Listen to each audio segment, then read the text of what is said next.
Good morning, campers. AJ Outdoors Podcast here. It's Thursday, August 4th.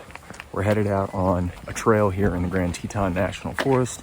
Should be a really fun day. I'll let you kind of figure out where we're headed, but decent mileage out and back, a little bit of terrain, get a beautiful view throughout the day. So pretty excited about this one. I'm also cooking some stuff from Chef Corso. So we'll see you guys out there.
All right, I'm already starting to feel a little warm.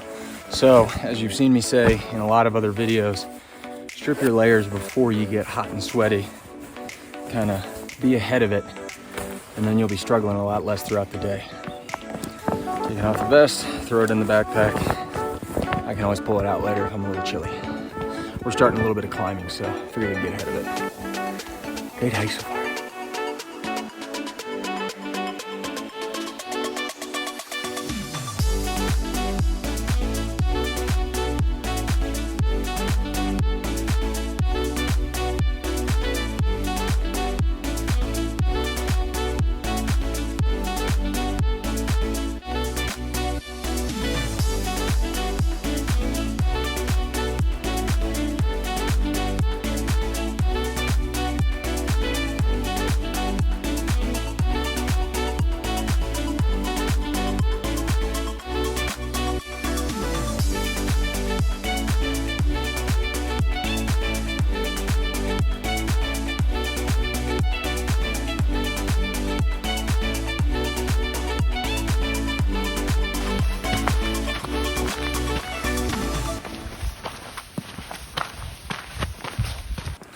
So I'll tell you one thing that is really different about hiking out west than hiking in Missouri in the middle of August is when we woke up this morning, it was roughly 48 degrees outside. And by the time we got to the trailhead, it was probably in the mid 50s. And it's still really, really nice. I guess it's probably in the 60s in the shade, and it's probably getting close to the 70s out here in the sun. But it is just no humidity, incredibly beautiful. Oh, look at these flowers.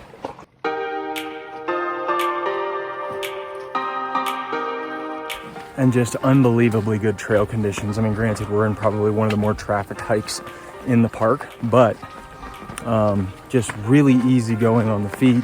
Very established trail, very clear to see where you're going, and really nice cover at times, and sometimes a little bit exposed and out near the lake. So really incredible hike so far this morning. We're only roughly 1.7 miles in, so a lot more beauty to see, but man, this is really pretty. Middle of August, start of August, I guess. Sarah also has recently read some reports that there was a couple that actually had to turn around and abandon their hike because there was a bear in the middle of the trail. We're close enough, and it wasn't just easily leaving. A bunch of people have seen moose recently, so hopefully we'll see some cool wildlife in addition to chipmunks and birds and all that kind of normal stuff. It'd be really cool to see something big, obviously from a safe distance.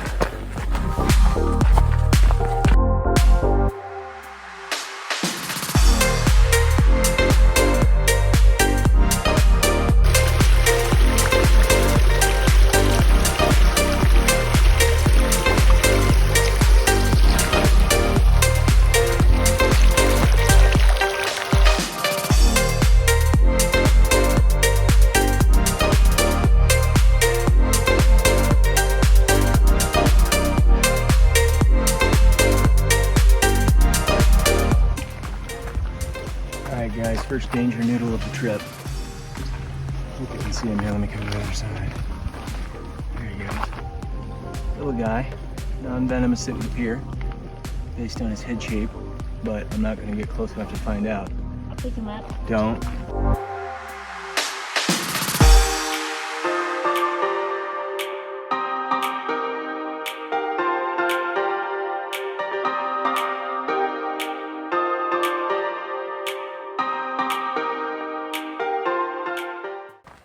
All right, well, we're approaching the trailhead, and right there is a falls, and we're starting to hear it in the background, which is a really cool part of hiking, especially when you get out away from some of the crowds.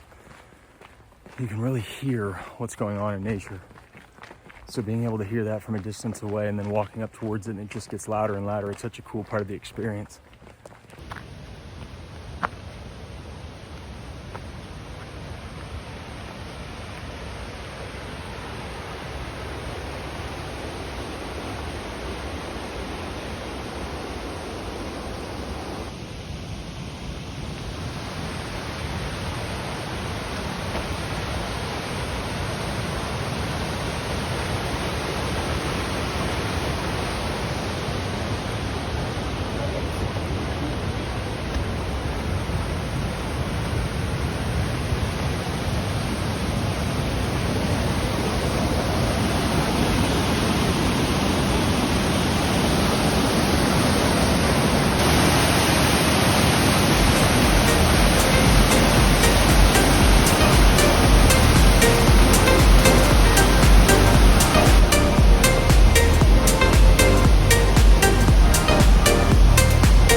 Always a cool feature that I like on a hike. When you see one of these big rock clearings, you just go all the way up. It's so cool. And this is bigger than it looks. I kind of love all this foliage along the way.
Brought the 1.5 liter today.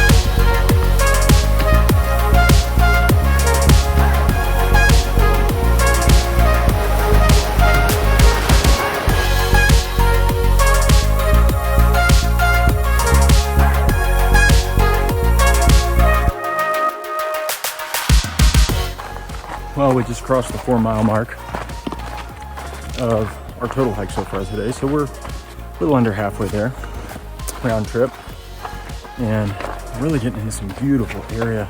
We're hiking down in this valley between a couple of big mountains, and you can see this valley and the little river that's running through it, and big huge peaks on both sides of you. So you got this big glacier captain's over there, and then you got this big huge guy here. and it's just absolutely fantastic. The only downside to this trail is there are a ton of people out here, so you're very rarely by yourself. You're pretty much with people the vast majority of the hike, and it can get a little congested because the trail's not super wide. So something to consider if you do figure out what this one is and you want to do it yourself. You're going to be around people, just part of the deal.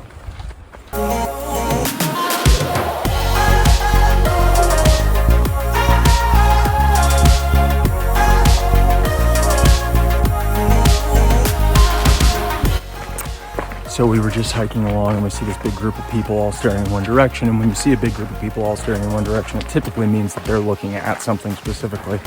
So we came around this corner, and sure enough, bedded down in these grasses, these are a lot taller than you think they are, was a big bull moose. Or at least his rack appeared to be. That's all that we saw. We couldn't see the rest of his body, but didn't stick around for too long to try and check it out. He didn't look like he was going to be getting up and strutting around anytime soon. So we just kept the hike going and got a little bit out of the congestion. So as of right now, we're walking by ourselves, so contradicting my own point from just a few minutes ago. So as we were hiking along, Sarah just made a pretty interesting comment in the fact that this trail really does cover, I don't want to say different ecosystems, but really different landscapes. You're in boulder fields, you're going up switchbacks with big rock stairs, you go through different wooded areas, you cross over rivers. Got these big peaks surrounding you, but you really get a diversity of different hiking conditions and different atmospheres that you're going through. It's pretty cool. It's definitely a very diverse trail when it comes to the areas you're hiking through.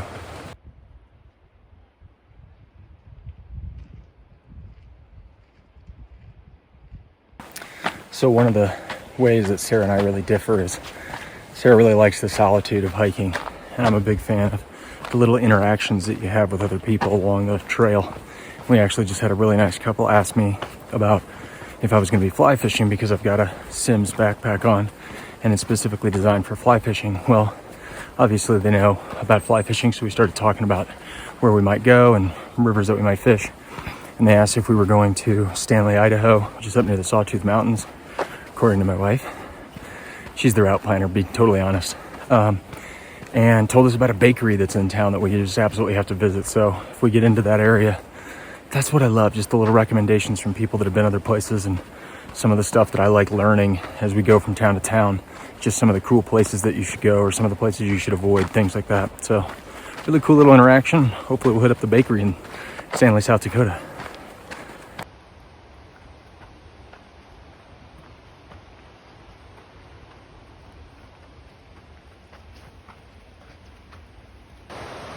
Those falls up there.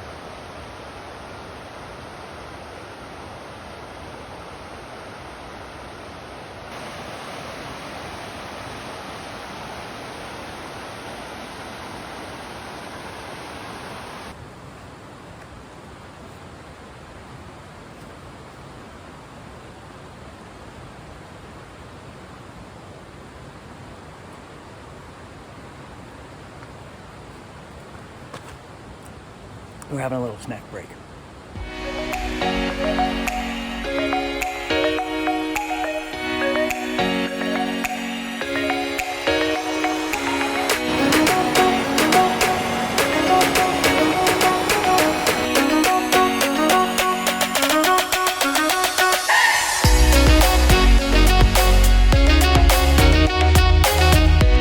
All right, well, we've reached what we believe is kind of the end of our hike. The trail continues to go, but from what we understand, it doesn't really get any more climactic.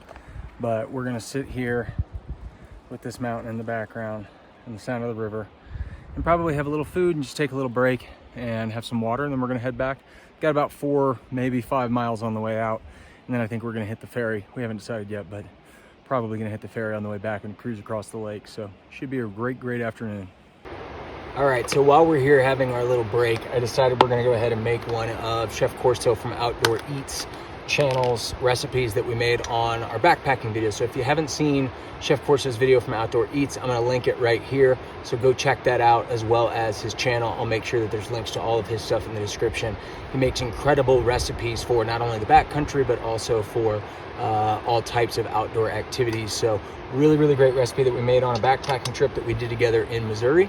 And it is a banana blueberry crumble with some granola bars and fresh blueberries and bananas. So I'm gonna cook that up real quick, and then we're gonna try it out, have it, and then we'll be back on the trail.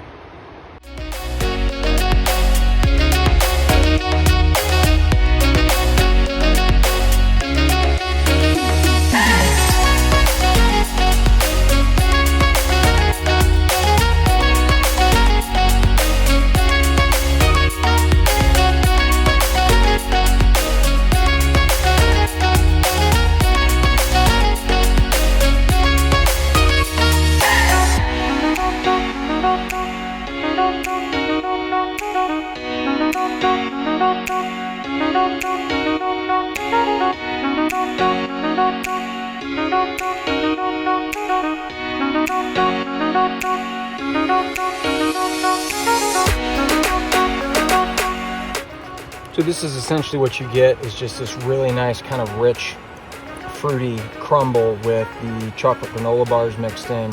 Chef Corso uses the natural ones, but you know, I like the chocolate ones. So you can put any kind of fruit in here that you want, even stuff that you can forage if you know how to do that. And you know, especially if you're just going for a day trip, fresh fruit makes for a really, really good snack.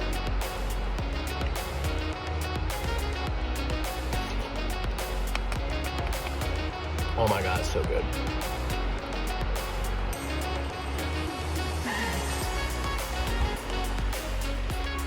All right, well, we finished up our blueberry banana crumble. Unbelievably good snack. I've got everything put away, and big important thing to remember, try and do your best to absolutely leave no trace. We've got all of our trash, the different granola wrappers, the banana peel, all the different paper towels that we use to kind of clean things up in one little bag that I brought with us on purpose.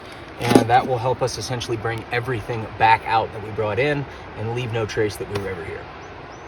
All right, well, we finished our snack. We're back on the trail. We're gonna head back down to the ferry. We'll see you when we get there.